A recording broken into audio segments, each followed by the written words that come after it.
Oke guys, assalamualaikum warahmatullahi wabarakatuh. Balik lagi bersama saya Ihsan Ahmad. Dan pada kesempatan kali ini saya akan mengoverview static routing, static route yang ada di Cisco. Oke. Jadi static route ini merupakan jenis routing yang dilakukan oleh admin jaringan atau engineer untuk mengkonfigurasi informasi tentang jaringan yang dituju, dan semua itu dilakukan secara manual. Dan saya biar bisa ngetik ya. Oke.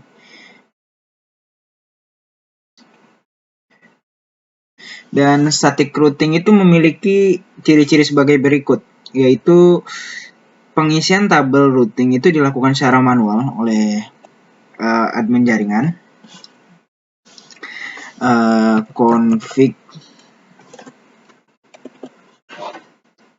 Config-nya itu secara manual.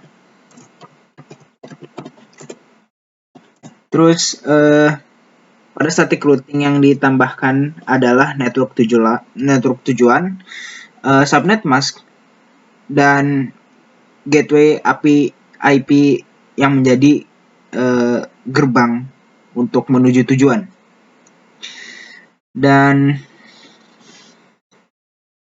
administrative distance untuk administrative distance untuk static routing itu 1 ya. Jadi yang ditambahkan itu network tujuan, subnet mask,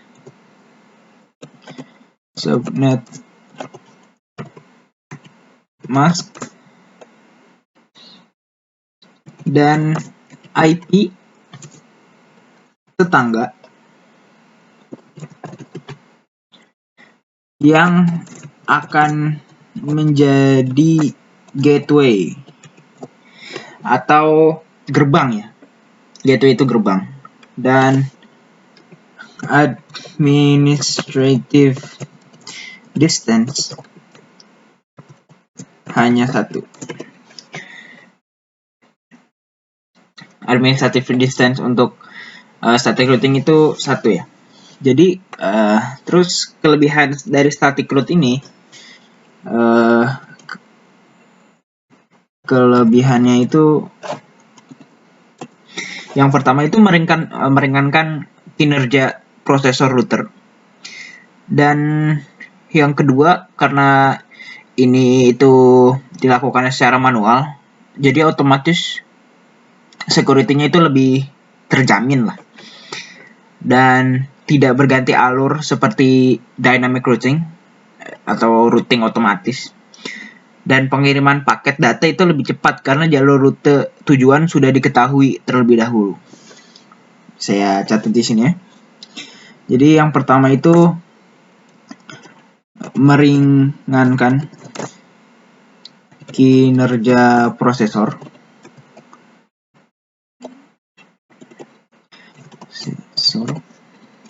Yang kedua itu security-nya lebih terjamin. Kenapa lebih terjamin? Karena kita ini melakukannya secara manual ya teman-teman. Kita tahu gitu.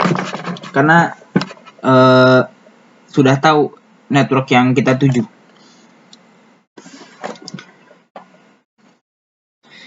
Tidak berganti jalur.